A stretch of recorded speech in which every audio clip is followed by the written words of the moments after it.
Did you do music at school? Like someone who's grown up to be a musician, did you do like, recorder and all those sort of things at school? Yeah, I did recorder, but I had a really bad music teacher in high school who actually one day said to me that I didn't have a musical bone in my body. So he said you didn't have a musical bone in your body? Well, you should hear the full story first. Was that I could see her undies through her skirt.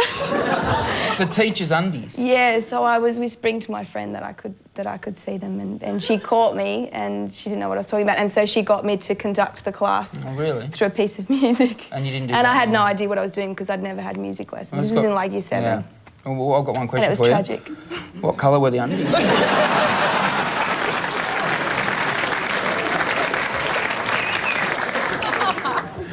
Were you tempted to, dedicate, the album to her or something like that? Yeah, I was. What was her name? Give her a blast now. Do you know, I can't even remember. No one can.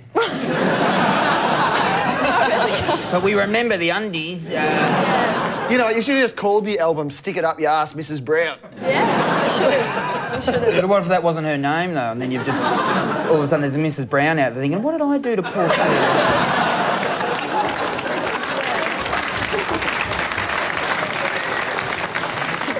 Our next movers and shakers are psychologists from Britain who believe that millions of us, to some extent, display signs of madness, but it could actually be an advantage, especially at work. The experts say there are 10 main personality disorders and they can help in certain jobs. For example, it helps to be paranoid if you're a security guard or professional drug dealer. And it helps to have an obsession with cleaning if you're a professional cleaner. I also get the impression that before you rent a retail warehouse, you have to be insane. But people don't find it off-putting. Customers flock to Mad Barry's warehouse, not bothered by the chance that he might pull out his dick and declare himself an aeroplane. Go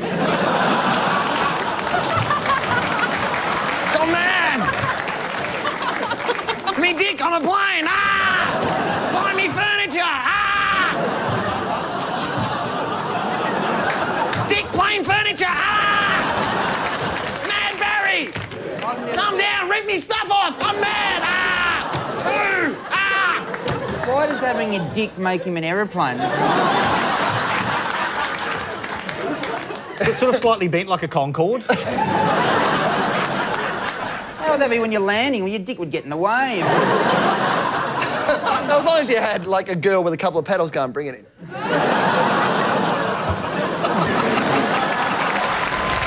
Sarah! Any mad people in your line of work? Yeah, well, I think there's kind of 2 categories. There's the genuinely mad musician, and then there's the fake mad, the crazy genius. I know what you mean. There are people who are genuinely mad and they're great. It's normally the people who are profoundly normal and really boring are going, oh, I'm so mad. Look how mad I am. I'm mad, please love me. What signifies madness anyway,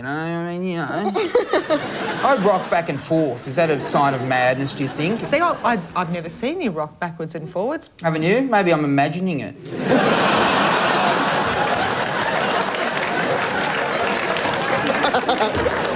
Do you think you're doing it now? No, I just stopped. Well, Mr. Hughes, come back next week. That'll be $150. I used to work in a lot of kitchens, and chefs are notoriously insane. Yeah. And I don't know. I mean, a lot of drugs go around in kitchens. Do they? Yeah. Really? Yeah. Drugs and sharp implements. What a winning combination. Oh, yeah, exactly. What sort of drugs in the kitchen? What sort of drugs are people on in the kitchen? Oh, caster sugar. You have caster sugar, don't you? In a kitchen, yes. Yeah. Not many people use it as a drug. Yeah. You generally get shot execution style if you try passing caster sugar off as a drug. There's just a tip for when you stop rocking and become a drug dealer. Well, it could be fun to go to Bali with some caster sugar strapped to your body and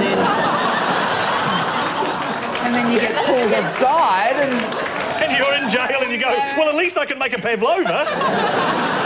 They've all got you in the room, girls.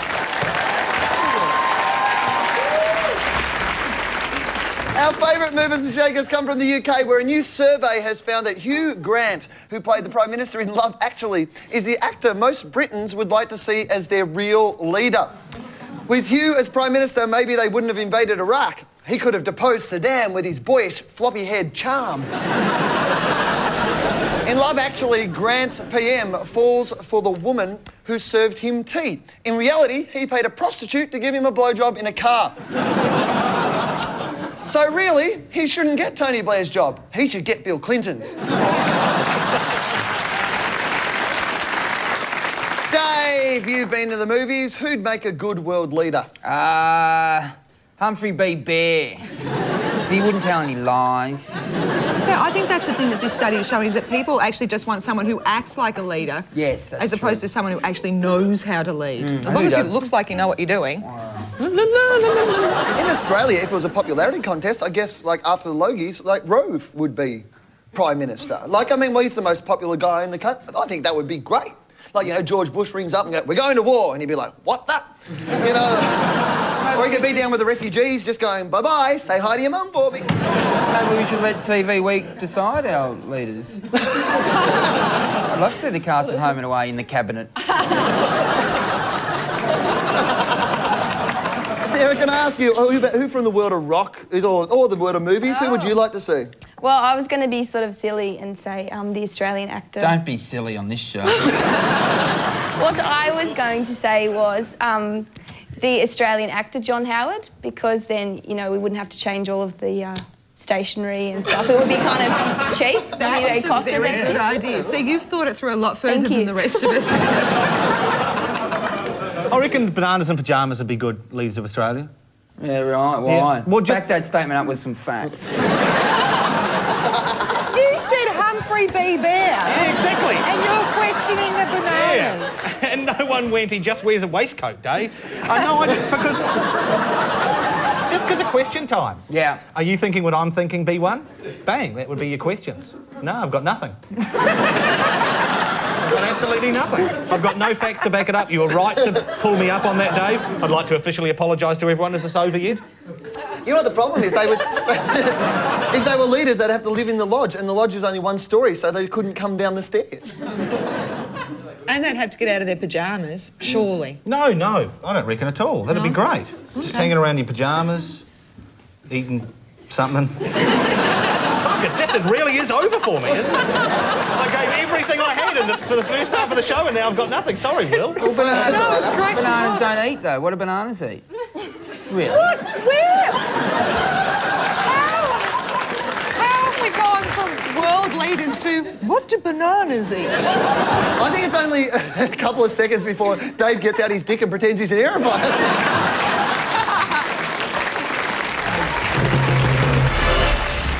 Later in the glasshouse, John Howard declares all new babies to be government property, which can be bought back by the parents for only $3,000. Nothing in life is completely free, nor should it be. Labor's Julia Gillard lists the two most important qualities a cabinet minister must have. It is foolhardy and I think cruel. And Education Minister Brendan Nelson reveals that anyone joining a student union will get electrodes on their nipples and be stacked in a human pyramid. But we don't want to force them. Tonight's question on the glasshouse is, what gets you in the mood? Let's find some answers. What gets you in the mood? Bananas. Do you like its shape or what? Taste. Taste, is it? Multi-purpose, Dave, isn't it? Is it? Oh, so they tell me. All right, it's your story. What gets you in the mood? I think foreign tourists. Foreign tourists. All right. So any type of tourist? Oh, Spanish or Greek. So what do you do when you see them? Do you go, wow, You're foreign. you're foreign and I'm in the mood? What gets you in the mood? When my boyfriend talks to me dirty. Oh, give us a bit of it, mate. Yeah, there you go, baby. Slap it. Wow, you even turned to me on now. What gets you in the mood? Aussie comedy, Dave. Aussie comedy. All right. I'm here. All right, so someone like me could possibly turn you on, could it? So is he your man? Probably. It's a date, is it? Or what? Are you guys on a first date or something? No, not really, no. All right, so you've been going out a little while, but you haven't officially sort of said that... You haven't had the talk. Have you not had the talk? No. Oh, this is a good place to have the talk. Well, is she your girl or not, mate? All right, she's beautiful. What's going on?